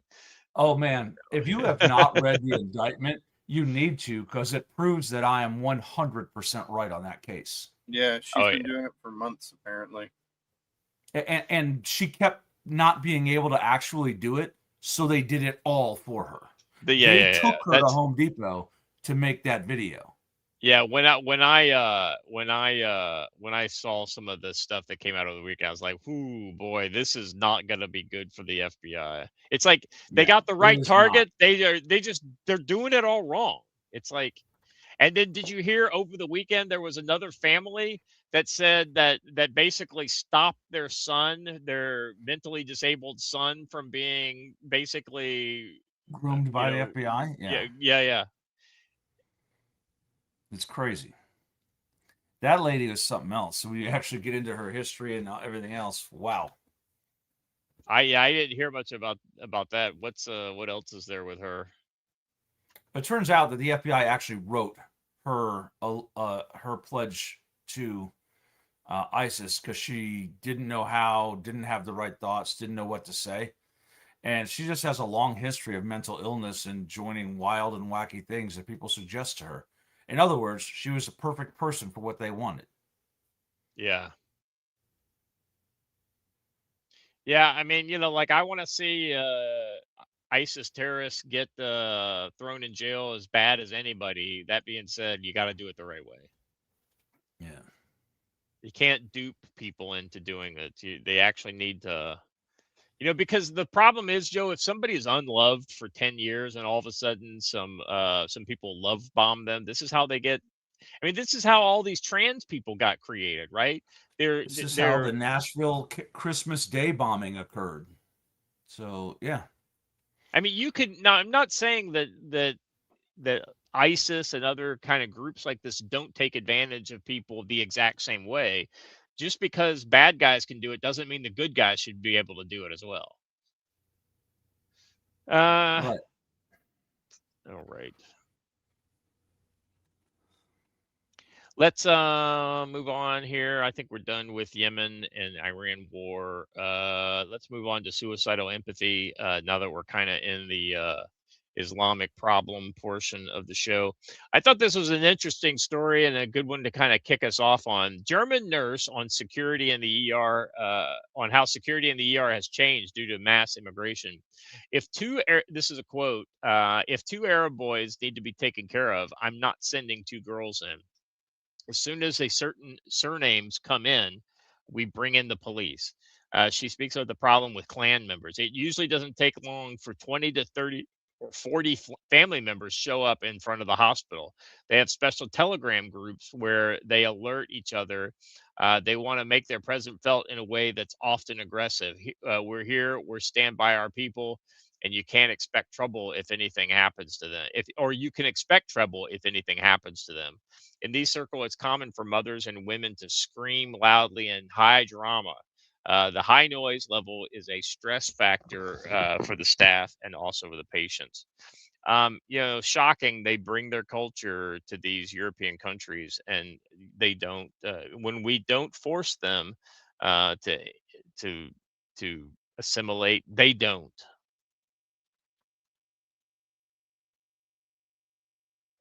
Facts. Yeah, I mean, it's pretty simple, right? When it gets to the point where you can't send in female nurses to tend to these people, you might want to admit that perhaps there is a problem.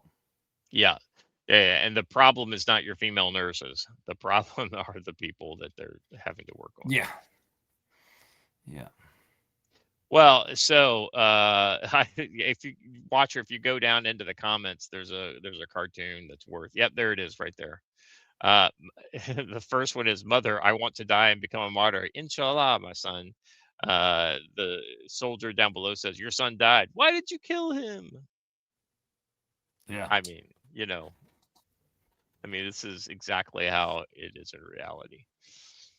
Yeah, I had this guy here at an event tell me that inshallah meant I hope so. I'm like, oh brother, you are so wrong, and you don't say that on my property. We don't say inshallah about things here. No. Anyway. Yeah, no, I'm with you there, Joe. All right, I got too many tabs open. Hold on a second. All right. Here we go. So apologies for sharing Laura Loomer, but it's more for the video than anything else. So I'll let this woman speak for herself. Oh, well, I guess Watcher decided he wanted to yeet himself. Well, welcome back, Watcher. Hey. You're like, I don't need to stay here. Back button. No, my browser crashed. Oh. There you go. Evidently, Joe, you're going to hell for having dogs. That's what she says here. Oh, I thought she had a Hitler mustache, is why we were showing her, but I guess it's not having dogs in your home without any reason causes you to lose huge amounts of rewards daily, and also keeps angels away from your home. Keeps Prophet angels away Muhammad from your home. Warns us about this in an authentic hadith, saying, "Whoever keeps a dog, except for herding, hunting, or farming, will have 2 kirats of good deeds deducted every day." And it is said, "Fuck it, I'm getting a pug." What is a karat of good deeds? I mean, is that how the good deeds are apportioned daily? That a kirat is equivalent to a huge mountain. So if you're losing 2 kirats, that means you're losing 2 mountains daily. And it gets worse. Prophet Muhammad also said that these people want you to take them seriously. A dog inside. Oh, I know. Too bad for them. That's not actually what it said, Popcorn Power. It says if a dog is a working dog, that they are okay with it. It said if you're engaged in farming or hunting. So they do use guard dogs. Yeah. Yeah, herding and things like that. But yeah, they can't be pets, right? That's the big thing. It costs them 2 mountains daily. Cartoons. Seriously, man, their stuff is like so like you're like somebody actually wrote that down and you believed it. Yeah, I know. It's crazy. But for the record, that's from the surahs. That's not from the actual Quran. So Yeah, Hadith, right? Yeah, yeah. yeah. Which are all the things that the people afterwards made up about Islam. Yep. So I mean, even if you only believe the word of Muhammad, you can't like put any faith into that. All right, I'll so tell you, let's living listen. in the greater Dearborn area, having large dogs was a blessing because it kept those people from my yard, and I was down with it. So Well, it's not keeping the people in Texas any safer because there are a ton of dogs in Texas. Let's watch this next Right video here. now, something remarkable is rising in Irving, Texas. What you see is not just a building, it is a legacy for generations. A 62,000 square foot endowment being built to serve our community and the generations after us. This is the revival of the Sunnah of Waqf, a Sadaqah Jariyah, providing long-term financial stability for our community. When completed, the oasis is expected to generate $1.5 million every year, supporting the Islamic Center of Irving, the Islamic School, Tanzil Quranic Academy, strengthening our youth programs, and expanding our social and dawah services. By the mercy of Allah, we are already 75% complete. But to finish this vision, we must act now. Imagine years from now, when someone learns Quran here, when a young person finds guidance, or when a family finds support. Your charity will still be working for you. The Prophet, peace be upon him, reminded us that Sadaqah Jariyah continues to benefit us even after death. Be among those who build a legacy that never stops giving. The good news, all right, that's enough of that. The good news there is that probably, if the prophet Tom Clancy is correct, peace be upon him, this will be in flames and be destroyed within the next couple of years. So I want to know how it's going to generate all the millions of dollars we're talking about. Probably through by some sort of fraudulent activity. by fleecing the very same Muslims and fraudulently fleecing the Christians around them. Right. And I also wanted to point out all those buildings had extensive solar systems. If they're preparing for their own power, you probably should be too.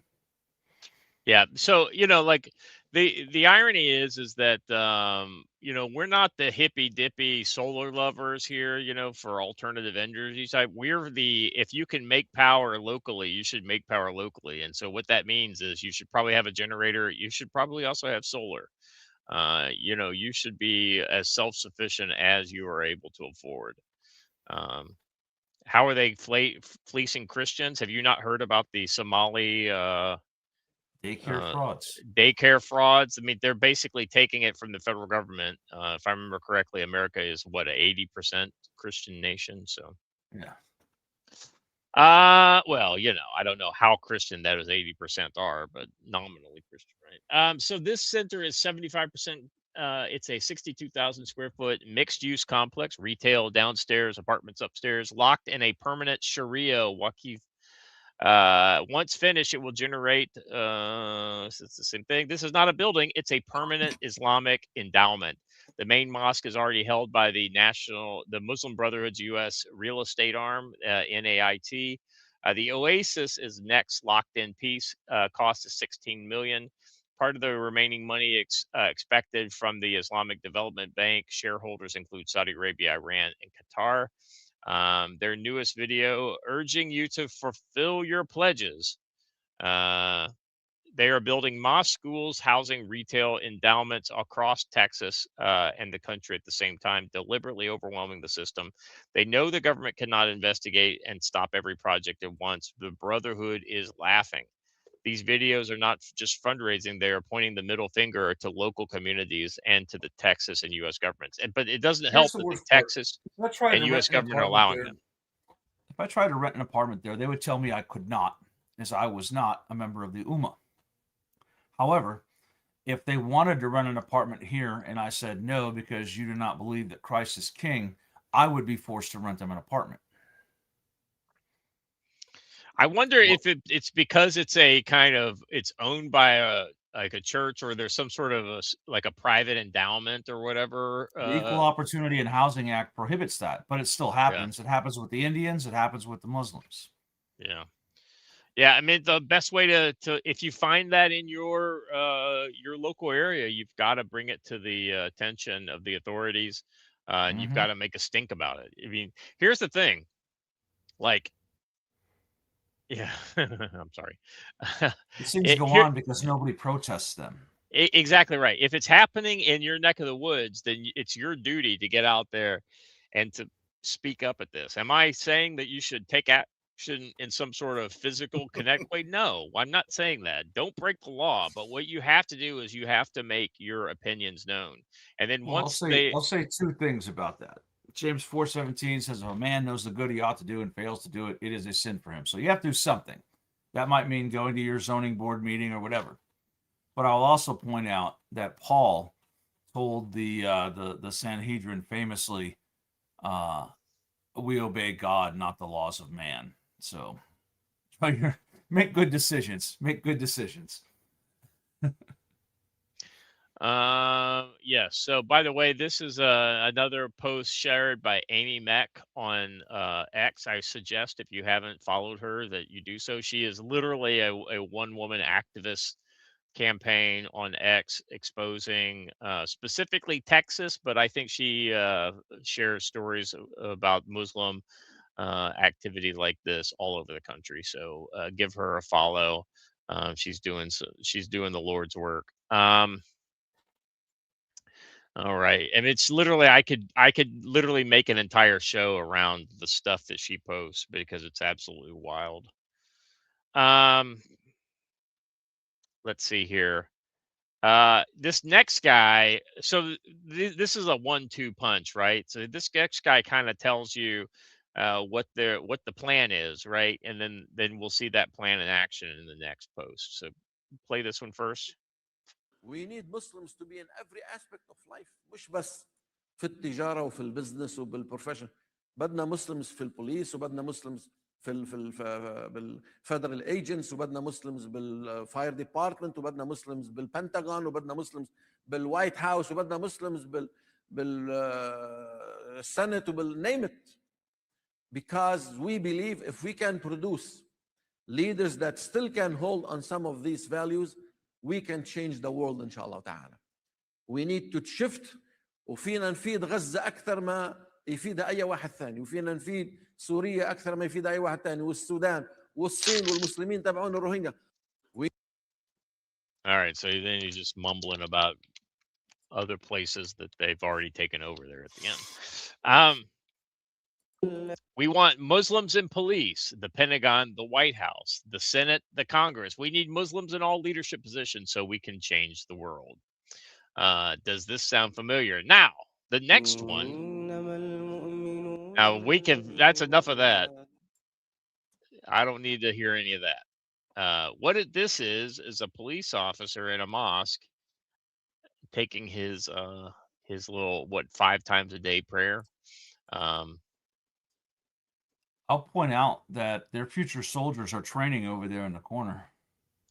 And they're doing their push-ups. Are you doing your push-ups? I mean, this is not for us old men to be the ones to have to carry. We got to get the young guys out there.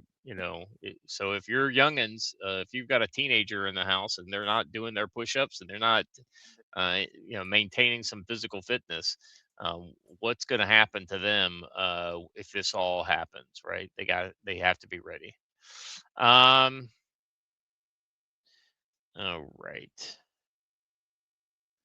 The Islamization of every institution. So this is the same one from the police officer. So would you trust a police officer like this showing up at a crime scene that you're involved in? Heaven No. forbid it's a defensive shooting against an Islamic perpetrator. You think you're going to get a fair hearing? I mean, or if you've been stabbed No. by a Islamic individual and you say you've been stabbed, I don't believe you, bro. That's what you're going to get, and you're going to bleed out while. I don't think you have, mate. Yeah. So that's just something to remember. If you know, oh, it's not what's one Islamic cop? Well, there's never just one. All right, so moving on. This next guy's I mean, so the last two here are about the United Kingdom. And this next guy, you know, like he's literally just telling you exactly what they want and where they're going. They don't respect all faiths. We don't respect the kufr and the shirk and the kuffar and the disobedience to Allah subhanahu wa ta'ala. That's why we give them dawah. That's why we implement the jizya. That's why we do jihad fi sabilillah. I'm sure you heard this many times. They'll say, brother, we are living in the UK. You need to respect the law of the land. He said that, look, the Quran says so. The Quran says, obey the law of the land. We're still waiting for that verse where it says that. It don't exist. It don't exist, my dear Muslims. The disbelievers who are at that, the enemy is disbelievers. Jim Dowson here from the Knights Templar. Look, everybody's telling us, every politician tells us they've got the cure for this massive invasion that all our countries are suffering. All right. I think that's probably not what we were here for. Or were you wanting this? Well, I mean, you know, it's just the first part was but you know, like if he's got a message that's counter to this, I don't think it's Ireland, they don't have the cure because they're the ones that's doing it. London now is 70% non-white. New York has over 1 million Muslims in it, and in Ireland, a quarter of the population weren't born there. Can you imagine it? This is what's happening. This is real. We have rapes, we have murders, we have terrorist attacks, bombings, shootings. This can't go on, but nobody's going to solve it for us. The politicians won't do it. We need to stand together as Christian fighters, as Christian warriors, and put a line in the sand this far and no further. So I'm inviting you today to join the Knights Templar Order. We are real, we're bricks and mortar. We've got thousands and thousands of members in most countries. Join us today and do something about it. Dusval. Send us some money. yeah, send the Catholics some money. I'm disappointed that with that accent, there was not one fook in there. I'm really angry. That one, you cunt ya. All right. Damn. Let's see. The Scots aren't what they used to be. All right. This last one and so like if you want to know why like dainty old Scottish men are going full Christian nationalists on you, or Catholic nationalists rather, it's because of things like this right here. They're parading their success. They can't believe this is happening in Manchester. They can't believe we just allow them to take over. They just know that since we don't bother, they simply win. And this is the Islamic black flag. This is something, I mean, there's a reason why ISIS has a black flag. You know, there's some rather strong symbolism in this. And they can't even get the double-sided flag. They're super cheap flags. So. Spend the extra, get the two-sided flag. That's right. So that way people can see, you know, from your thing from both sides. You know, guys, as bad as it is in America, it's worse in Europe. I don't feel I feel both sorry for the people, but at the same time, the governments have literally done this to themselves. It's like, so I don't know. I don't know what to say. They've done it to Yeah. themselves. Someone wise once talked about not trusting flags with black and red on them. I'm just saying. I'm just saying. There's a reason why it keeps coming up on all the bad guys' flags. Yeah, that's a good point. Guys, that's all I got. Any final thoughts? Joe, any predictions for the week? You know, I don't really know. I think that the world keeps edging closer and closer to sort of a global conflict, especially in the cyber realm, with the Iranians hitting that UK power plant. Yeah. It's very interesting because they're not technically at war with the UK. It was meant as a warning and as a proof of concept. So I would be watching for more cyber attacks, I guess is what I would say. Yeah. Yeah, I agree. I think this is going to be one of those kind of things that if Iran can attack the UK like this without ever, without anybody even discussing whether this is worthy of Article 5 or something like that, then it becomes, they're just basically normalizing it, right? They're basically saying it's okay to do. So, you know, it'll be interesting to see how this continues to grow. All right. Watcher. Yeah, I as far as predictions, I just have been continuously watching for the left in America to do something stupid. I've noticed that there have been a couple of prevented attacks that look like they could have matched up with leftist stuff, but I have yet to see the big leftist thing. So again, that's just what I've got my eyes out for this week. Something here in the U.S., something stupid, something to try and launch another protest movement. Yeah.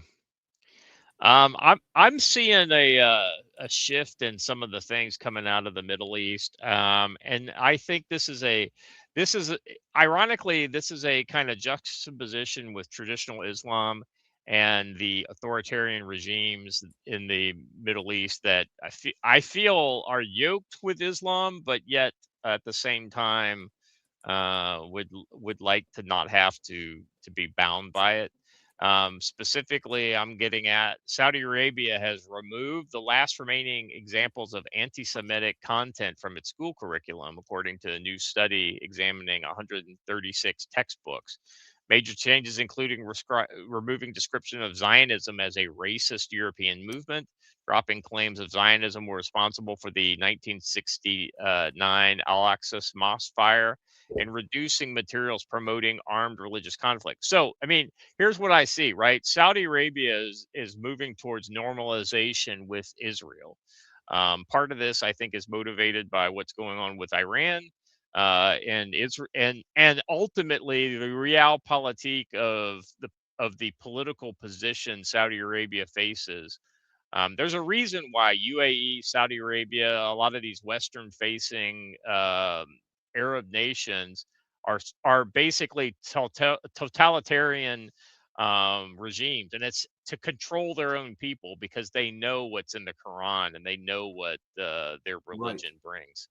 And there's a reason why a lot of this stuff is tolerated in the West, but it's not tolerated in places like UAE and Kuwait, and because they know what it brings you, so you have to control these people very tightly. So and then with Saudi Arabia, you have the ultimate moral authority being the protector of Mecca. So there's this really weird juxtaposition of this of how this exists within Islam. So there's there is, it's not to say that all Muslims are enemies. Worldly Muslims are focused on worldly achievements, right? And so Saudi Arabia is never going to pose a direct threat to the United States. That being said, Saudi money poses a direct threat daily to the United States, because that's what pays for these kind of facilities like the one that we talked about in Texas. So it's kind of a good news, bad news story, I think. So continue to watch, continue to pay attention to the growth of Islam in your communities. Look out for these educational people, these leftist woke white women who want to bring openness and, so what does that mean? It means, broadening the minds of our children with Islamic teaching. Don't allow that to happen. All right, guys, that's all I got. Thank you so much. 2 hours, 1 minute on the dot. So that we held the standard. Very good. Joe, thank you so much for being here this morning. Watcher. Joe, any day we only conflict over the pronunciation of a word. I feel like that is a win in the book for the Brotherhood. So thank you for keeping me straight on that. Chat, you guys were awesome as always. Thank you guys for the support. We will be back on Wednesday, same time, same channel. And until then, you guys stay safe.